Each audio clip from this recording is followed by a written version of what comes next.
என் மனச மாமனுக்கு பத்திரமா கொண்டு செல்லு.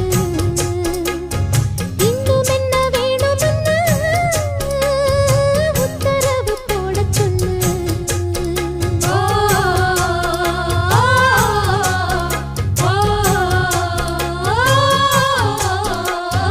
கொத்து மஞ்சள் தான் அரைச்சி நித்தமும் நீராடச் சொல்லு.